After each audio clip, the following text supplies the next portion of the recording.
Welcome in next class तो सतर रसायन के सेकंड क्लास में देखते हैं आज हम लोग कि टाइप्स ऑफ एब्सॉर्प्शंस यानी अधिशोषण के प्रकार। तो अधिशोषण दो प्रकार का होता है आपका रासायनिक अधिशोषण और भौतिक अधिशोषण होता है। रासायनिक अधिशोषण और दूसरा भौतिक अधिशोषण होता है। तो रासायनिक अधिशोषण का अभिप्राय रहता है कि रासायनिक अधिशोषण यानी वह अधिशोषण इसमें अधिशोषक व अधिशोष्य आपस में एक रासायनिक बंध द्वारा जुड़े रहते हैं। यानी इसके सतह पर रासायनिक बंध द्वारा जुड़े रहता है। जैसे कपड़ों के ऊपर जो रंग लाया जाता है तो वह रंग जो कपड़ा के साथ केमिकल बॉन्ड द्वारा जुड़ जाता है। तो ऐसा अधिशोषण को रासायनिक अधिशोषण कहते हैं। जबकि वह अधिशोषण इसमें अधिशोष्य व अधिशोषक आपस में एक सिंपल यानी साधारण भौतिक बल द्वारा जुड़े रहते हैं।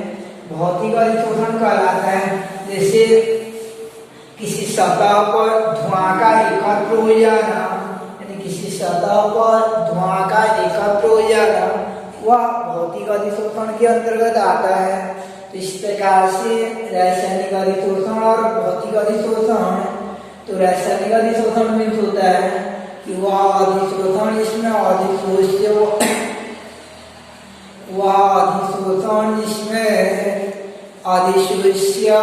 अधिशोषक आपस में रासायनिक बंध द्वारा जुड़े रहते हैं।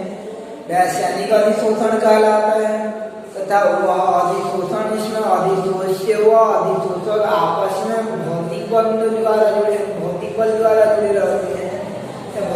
द्वारा जुड़े रहते हैं, अन्योन्य आकर्षण बल द्वारा जुड़े रहते हैं। भौतिक अधिशोषण कहलाता है वह अधिशोषण इसमें अधिशोष्य व अधिशोषक आपस में भौतिक बल द्वारा जुड़े रहते हैं। भौतिक बल द्वारा जुड़े रहते हैं भौतिक अधिशोषण कहलाता है। अब एग्जाम्पल हो जाता है आपका कि रासायनिक अधिशोषण में ये एग्जाम्पल हो जाता है कि प्लेटिनम द्वारा हाइड्रोजन का जो अधिशोषण रहता है, प्लेटिनम द्वारा जो हाइड्रोजन का अधिशोषण रहता है वो रासायनिक अधिशोषण होता है। जबकि चारकोल द्वारा चारकोल रहता है उसके द्वारा गैसों का अधिशोषण भौतिक अधिशोषण कहलाता है। ये अंतर के रूप में क्वेश्चन करता है कि रासायनिक और भौतिक अधिशोषण में अंतर। तो पहला डेफिनेशन हो जाएगा, दूसरा अंतर की दोनों का एग्जाम्पल हो जाएगा, तीसरा कि रासायनिक अधिशोषण अनुक्रमणीय प्रकृति का होता है। एक बार हो जाएगा तो उससे अधिशोष्य और अधिशोषक को पृथक करना असंभव होता है। यानी रासायनिक अधिशोषण की प्रकृति अनुक्रमणीय होती है, जबकि भौतिक अधिशोषण की प्रकृति जो है जबकि भौतिक अधिशोषण की प्रकृति उत्क्रमणीय प्रकृति की होती है। भौतिक अधिशोषण उत्क्रमणीय प्रकृति की होती है, अर्थात इसे रिवर्स किया जा सकता है, अलग अलग किया जा सकता है। उसके बाद रासायनिक अधिशोषण में ये अधिशोष्य को अधिशोषक तक लाने के लिए ऊर्जा देना पड़ता है। यानी अधिशोष्य को सक्रिय करना पड़ता है, अधिक ऊर्जा देना पड़ता है। तो रासायनिक अधिशोषण में सक्रियण ऊर्जा की मान अधिक होती है, जबकि भौतिक अधिशोषण में अधिशोषण ऊष्मा का मान जो है तो रासायनिक अधिशोषण में सक्रियण ऊर्जा उच्च सक्रियण ऊर्जा की आवश्यकता होती है, जबकि भौतिक अधिशोषण में उच्च सक्रियण ऊर्जा की आवश्यकता नहीं होती है। इसके बाद भौतिक अधिशोषण रासायनिक अधिशोषण की बंध वियोजन एंथैल्पी यानी रासायनिक अधिशोषण की बंधन ऊर्जा का मान या बंध वियोजन ऊर्जा का मान उच्च होता है। अलग अलग करने के लिए बहुत ज्यादा ऊर्जा देना पड़ता है, जबकि रासायनिक अधिशोषण में बंध वियोजन ऊर्जा का मान, जबकि भौतिक अधिशोषण में बंध वियोजन एंथैल्पी या ऊर्जा का मान निम्न होता है। इस प्रकार परिभाषा लिखना है, एग्जाम्पल लिखना है। अगर साधारण क्वेश्चन आता है अंतर के रूप में आएगा तो टेबल बनाना है, दोनों साइड देने का डेफिनेशन, एग्जाम्पल और सक्रियण ऊर्जा एक पॉइंट हो जाएगा कि इसमें उच्च सक्रियण ऊर्जा की आवश्यकता होती है, उसमें निम्न और रासायनिक अधिशोषण अनुक्रमणीय प्रकृति का होता है और भौतिक अधिशोषण उत्क्रमणीय प्रकृति का होता है। उसके बाद जो है आपका यह अंतर हो जाएगा कि रासायनिक अधिशोषण में बंध वियोजन एंथैल्पी अधिक होती है, जबकि भौतिक अधिशोषण में बंध वियोजन एंथैल्पी का मान निम्न होती है। तो ये था आपका भौतिक व रासायनिक अधिशोषण। इसके बाद देखते हैं हम लोग कि अधिशोषण को प्रभावित करने वाले कारक, ये ऐसा कौन सा कारक है जो अधिशोषण को प्रभावित करता है। अधिशोषण को प्रभावित करने वाले कारक जिनमें से पहला रहता है आपका कि अधिशोषण को प्रभावित करने वाले कारकों में पहला अधिशोष्य की प्रकृति, यानी अधिशोष्य की प्रकृति, अधिशोष्य की प्रकृति रासायनिक अधिशोषण को प्रभावित करने वाले कारक में से पहला होता है अधिशोष्य की प्रकृति। तो अधिशोष्य में जो आकार एकत्र होने वाले रहते हैं उसको अधिशोष्य कहा जाता है। तो ये अधिशोष्य दो प्रकार का होता है, ये अधिशोष्य दो प्रकार का होता है। पहला कि अगर अधिशोष्य साधारणतः गैस के रूप में होता है तो दो प्रकार का होता है, जैसे CH4, HCl, NH3, ये टाइप का ये ग्रुप वाले एक अधिशोष्य रहते हैं, और H2O2, N2 ये ग्रुप वाले रहते हैं। तो ये CH4, HCl, NH3 ये ग्रुप वाले रहते हैं। कैसे इनको प्रेशर डालते रहेंगे, दबाव डालते जाते हैं तो एक स्थिति ऐसा आता है कि इनको जो है लिक्विड फॉर्म में कन्वर्ट किया जा सकता है, द्रवित किया जा सकता है, लिक्विड फॉर्म में इनको कन्वर्ट कर सकते हैं।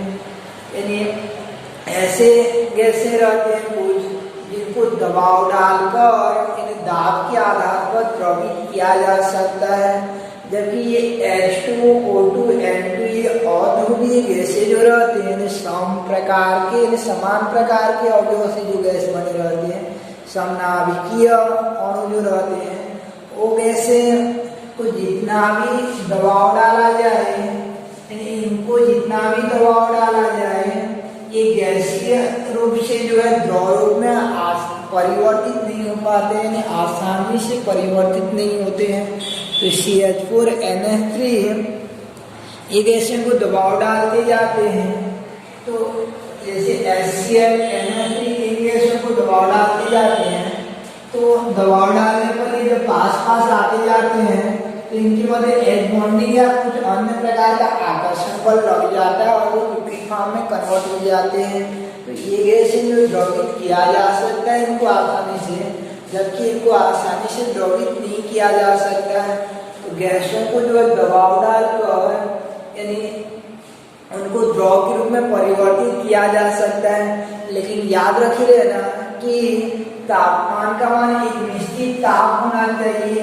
अगर उस ताप से अधिक ताप पर हम लोग दबाव डालना चाहेंगे, एक निश्चित टेम्परेचर से अगर हायर टेम्परेचर पर हम लोग प्रेशर डालना चाहेंगे, तो कोई भी गैस को द्रव रूप में यानी लिक्विड रूप में कन्वर्ट करना जो है पॉसिबल नहीं रहता है, यानी द्रव करना संभव नहीं रहता है। तो ताप के उस बिंदु को जिसके ऊपर ताप का वह बिंदु जिसके ऊपर यानी जिससे ऊपर गैसों को दबाव के आधार पर यानी दाब डालकर दाब द्वारा द्रवित नहीं किया जा सकता, ताप के उस बिंदु को क्रांतिक ताप कहते हैं।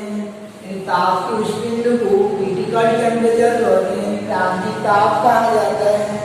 जैसे आप लोग क्रांतिक कौन पढ़े होंगे कि जब प्रकाश किरण सघन माध्यम से विरल माध्यम में जाती है तो आपतन कोण के उस विशेष मान को जिसके संगत अपवर्तन कोण जब अभ्यंश होता है क्रांतिक कोण कहलाता है। तो ऐसा ही विशेष कोण होता है उसके यानी ऐसे जो है क्रांतिक ताप एक विशेष प्रकार का ताप रहता है कि ताप का वह बिंदु जिसके ऊपर गैसों को दबाव द्वारा द्रवित नहीं की जा सकती है क्रांतिक ताप कहलाती है।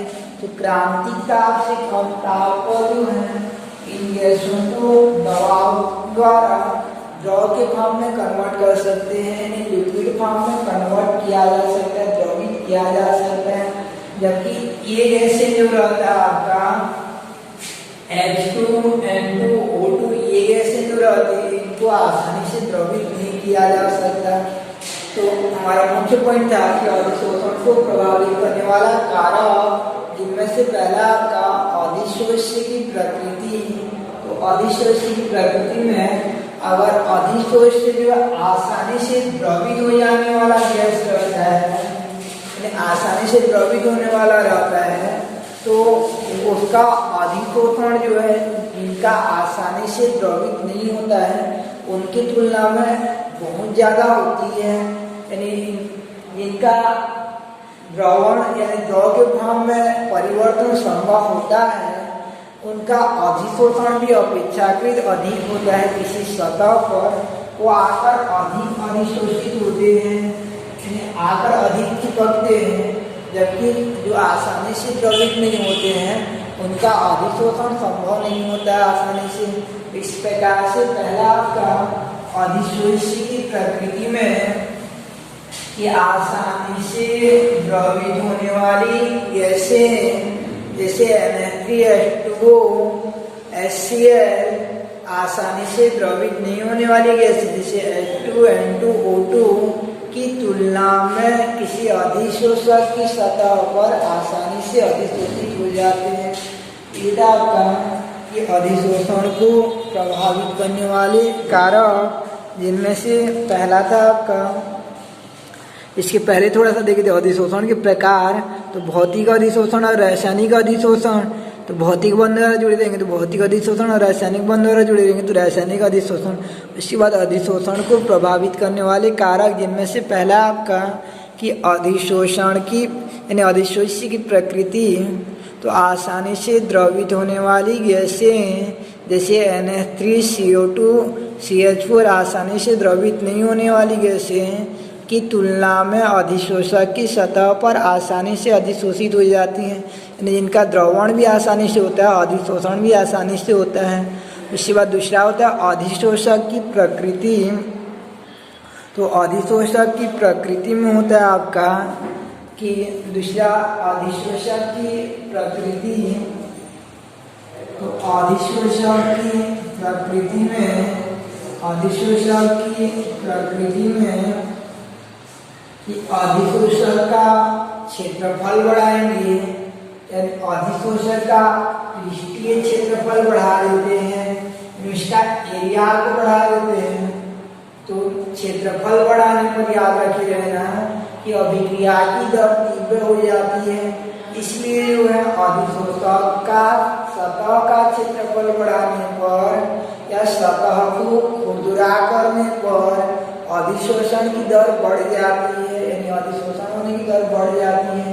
जैसे हम लोग ये चार भी सिंपल रहेगा और इसको पीस करके पाउडर के रूप में रखे रहेंगे तो उस दौरान उसके ऊपर कोई पानी का छिड़काव करेंगे या इसके आसपास कोई गैस आएगा तो जल्दी अधिशोषित कर लेगा अपेक्षाकृत सॉलिड फॉर्म में, यानी पाउडर के रूप में चूर्ण के रूप में परिवर्तित कर देंगे या उसका सरफेस एरिया को बढ़ा देंगे या खुरदुरा कर देने पर यानी अधिशोषण की दर बढ़ जाती है।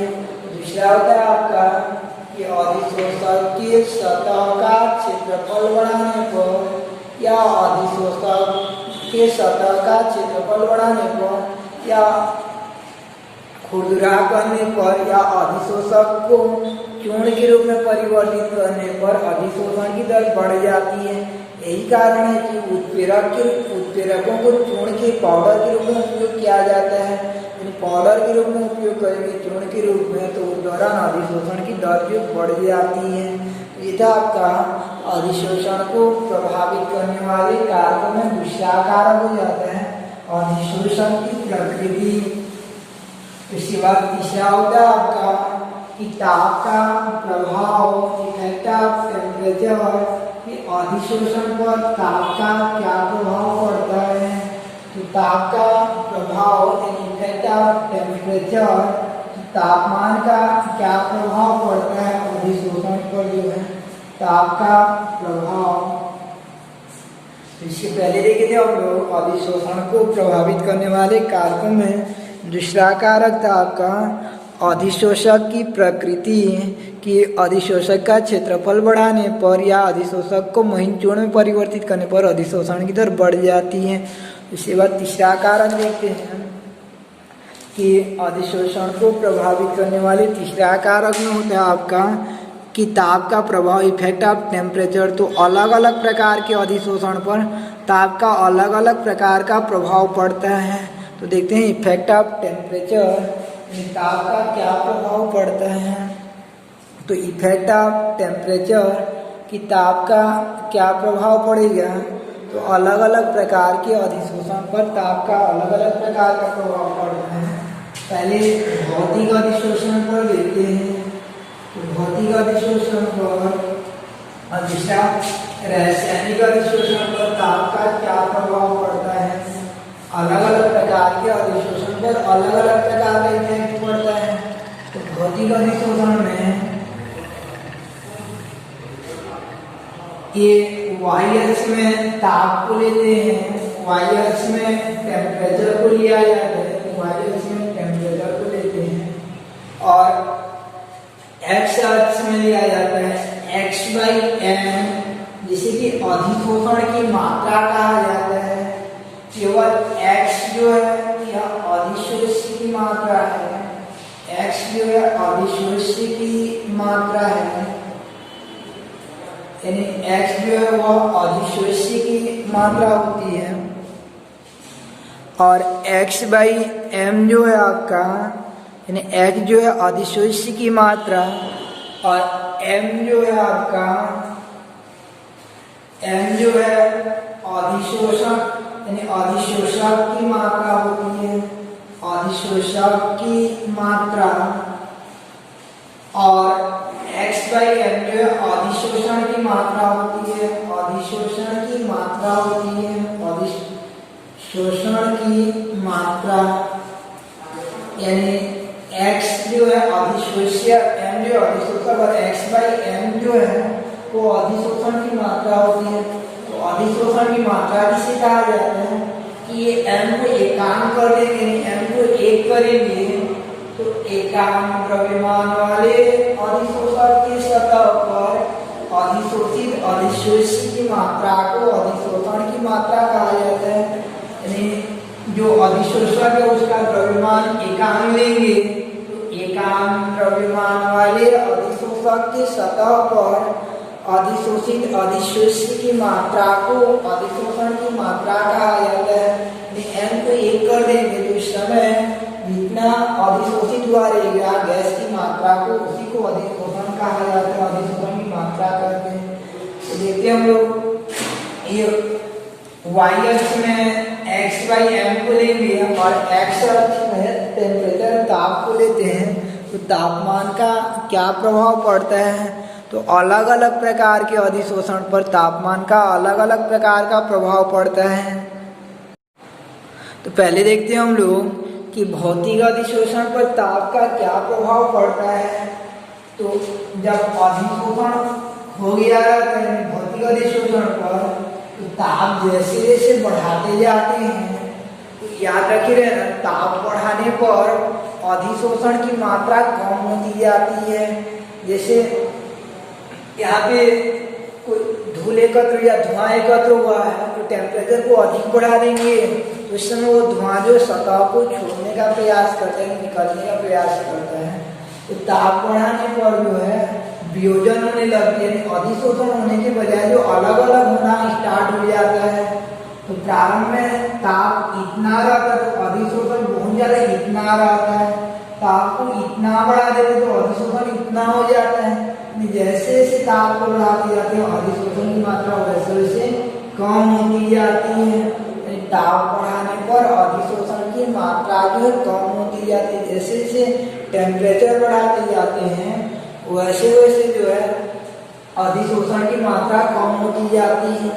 लेकिन रासायनिक अधिशोषण में क्या होता है कि ताप को अगर बढ़ाएंगे तो वो अभिकारी अणु अर्थात अधिशोषित अणु उस तापमान को ग्रहण कर और रासायनिक बंध यानी उनकी सक्रियण ऊर्जा जो उच्च आवश्यकता होती है वो ताप बढ़ाने पर पूर्ण हो जाती है।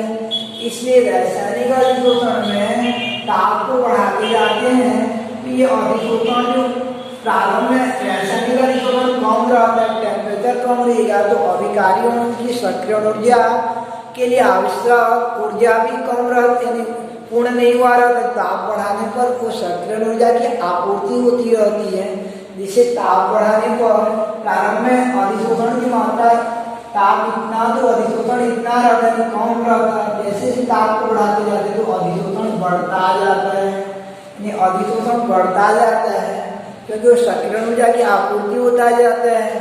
और जैसे ही ताप यानी एक निश्चित मान तक शिखर तक पहुंच जाता है अधिशोषण उच्चतम मान को प्राप्त कर लेता है। उसके पश्चात ताप को बढ़ाने पर अधिशोषण की मात्रा घटती जाती है। अधिशोषण की मात्रा घटती जाती है, घट ऐसा भी प्राप्त हो जाएगा।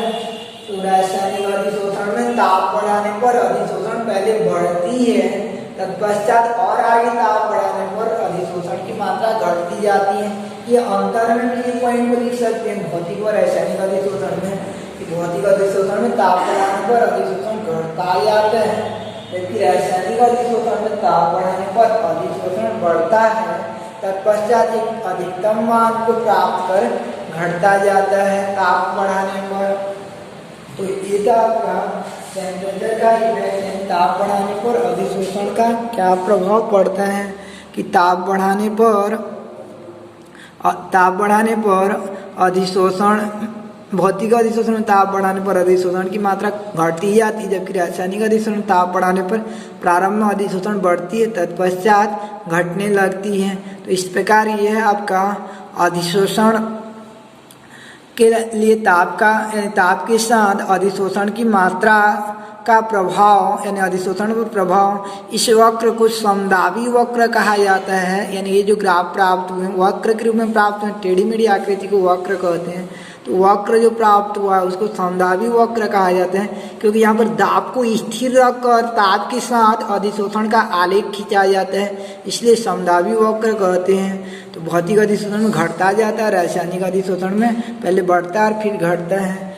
जैसे कि इस प्रकार से आपका कि प्रारंभ में जब कोई स्टार्टिंग क्लास में रहता है तो उसका नंबर बहुत ज़्यादा आता है प्राइमरी में, लेकिन मिडिल में पहुंच जाता है तो कम होता जाता है, फिर कम होता जाता है, धीरे धीरे घटना लगता है, उसका ग्राफ जो नीचे की ओर जाता है। लेकिन कोई विद्यार्थी ऐसा रहता है कि प्राइमरी स्टेज में कम नंबर मिलता है, लेकिन धीरे धीरे क्लास बढ़ने पर बढ़ता जाता है, फिर अधिकतम मान को प्राप्त करने के बाद जैसे 8वीं नंबर में पहुंच जाता है, पहला दूसरा आ जाता है, फिर 10वीं 11वीं 12वीं में फिर डाउन होता जाता है। तो इस प्रकार से रासायनिक अधिशोषण होता है, पहले बढ़ता है फिर घटता जाता है। जैसे हमारा हाइट रहता है उम्र के साथ धीरे धीरे बढ़ता जाता है, फिर और उम्र बढ़ने पर धीरे धीरे झुकता जाता है, कम होता जाता है, पहले बढ़ते हैं फिर झुकते जाते हैं। तो इस प्रकार का अधिशोषण पर ताप का प्रभाव, तो ये इफेक्ट ऑफ टेम्परेचर। इसके बाद देखते हैं हम लोग कि अधिशोषण पर दाब का क्या प्रभाव पड़ता है, यानी इफेक्ट ऑफ प्रेशर, दाब का क्या प्रभाव पड़ता है, अधिशोषण पर दाब का क्या प्रभाव पड़ता है।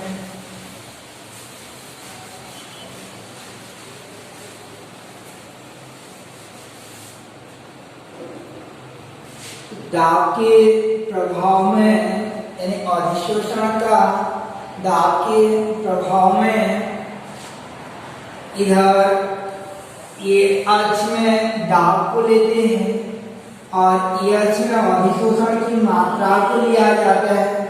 और क्योंकि यह ग्राफ जो है स्थिर ताप पर आलेखित किया जाएगा, इसलिए इसे समतापी वक्र कहेंगे, इन्हें समतापी वक्र कहा जाता है। जो वक्र प्राप्त होगा उसको समतापी वक्र कहते हैं।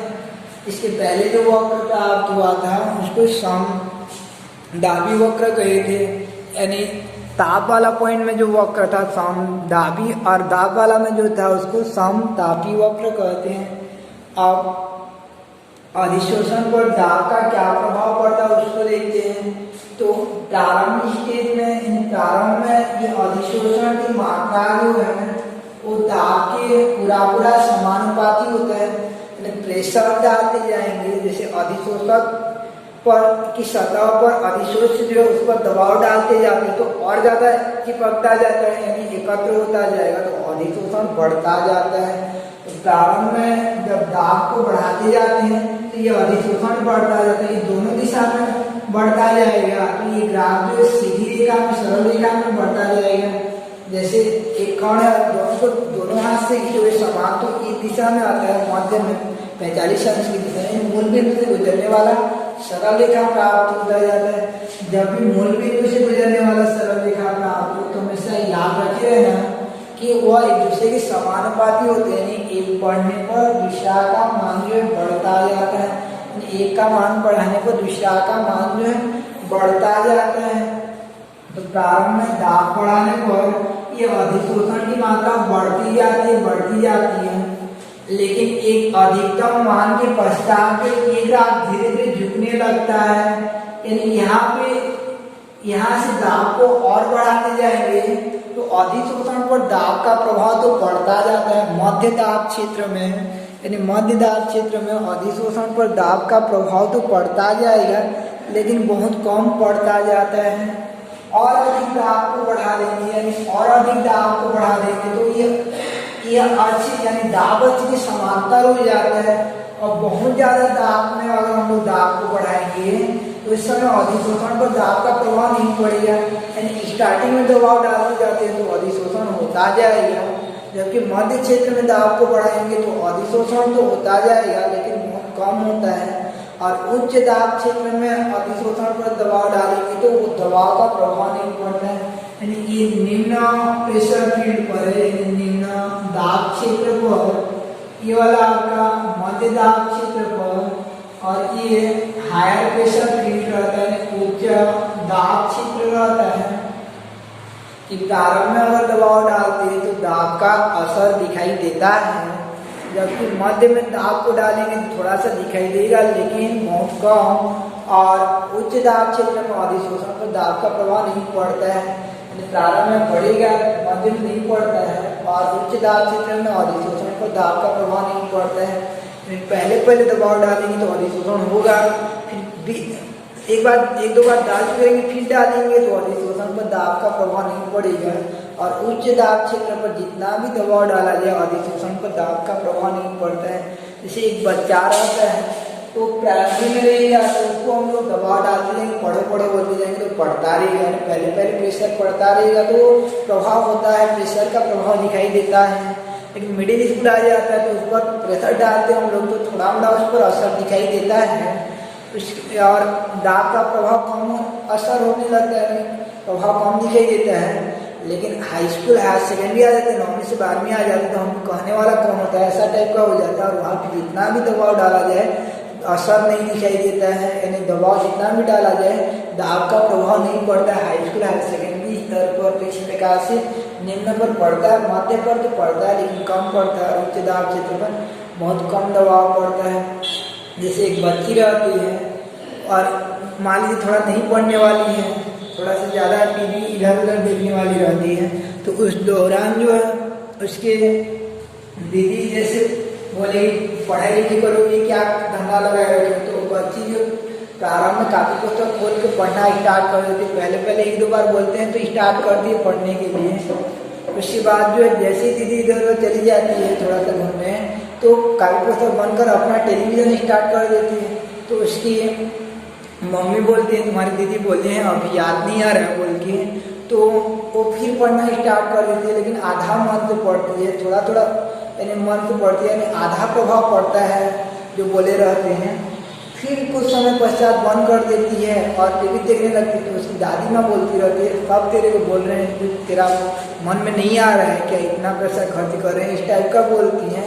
तो वो बच्ची क्या होता है, गुस्सा हो जाती है और कापी पुस्तक को फेंक देती है। उसी स्थिति में दबाव का वो प्रभाव नहीं झेल पाती है, उस पर प्रभाव नहीं पड़ता है। तो ऐसा जो पहले एक दो बार बोलते हैं किसी को तो मानते हैं, मध्य में बोलते हैं तो थोड़ा हाँ बोलते हैं, लेकिन उच्च दाब क्षेत्र पर प्रभाव पड़ता है। उच्च दाब क्षेत्र पर जो है बहुत कम प्रभाव पड़ता है।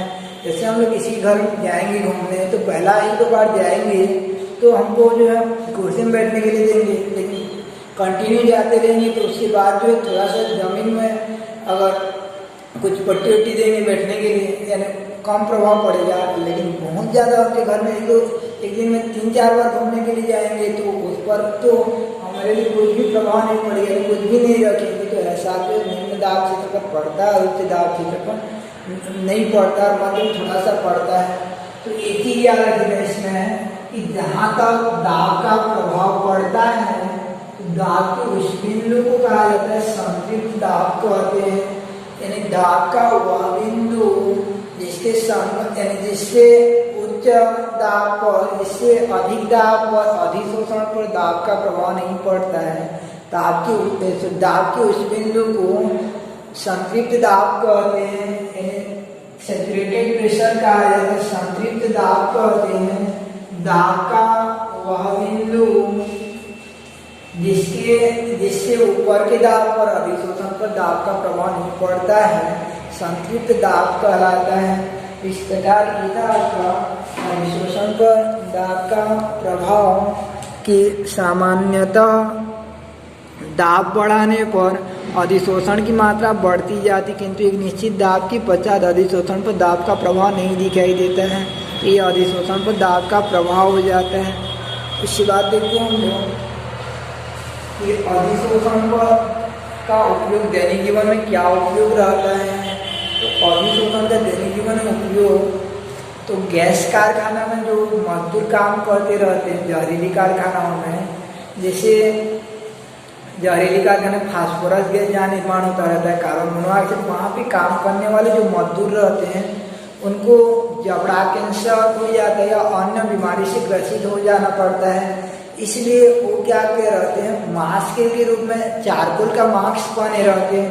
वो चारकोल का मास्क क्या करता है, जहरीली गैस को अपने में अधिशोषित कर लेता है और उस मजदूर का, श्रमिक का मृत्यु होने से बच जाती है। दूसरा कि तेल कारखाना जो रहता है, तो जो तेल या शक्कर कारखाना जो रहता है, वहाँ पे जो शक्कर या तेल बना रहता है वो पूर्ण रूप से रंगहीन, कलरलेस नहीं रहता है। तो उसको क्या किया जाता है कि अधिशोषक द्वारा, यानी विभिन्न प्रकार के अधिशोषक द्वारा उसके रंगों को अधिशोषित करवाया जाता है और तेल, शक्कर को रंगहीन करवाया जाता है। इस प्रकार अधिशोषण का प्रभाव हो जाता है, यानी उपयोग हो जाता है। उसके बाद जो पेंट वगैरह करते हैं, पॉलिश वगैरह करते हैं, तो वहाँ भी अधिशोषण का ही उपयोग हुआ रहता है। तो इस प्रकार से ये अधिशोषण का दैनिक जीवन में उपयोगिता हो जाता है। तो आज पढ़े हम अधिशोषण के प्रकार, भौतिक और रासायनिक व अधिशोषण को प्रभावित करने वाले कारक, अधिशोषक की प्रकृति, अधिशोषित प्रकृति, ताप का प्रभाव, दाब का प्रभाव। इस प्रकार अधिशोषण वाला भाग जो यहाँ पे फिनिश होता है। कल स्टार्ट करेंगे चैप्टर का सेकेंड पार्ट को, कोलाइडी विलयन के बारे में, यानी कोलाइडी सॉल्यूशन के बारे में।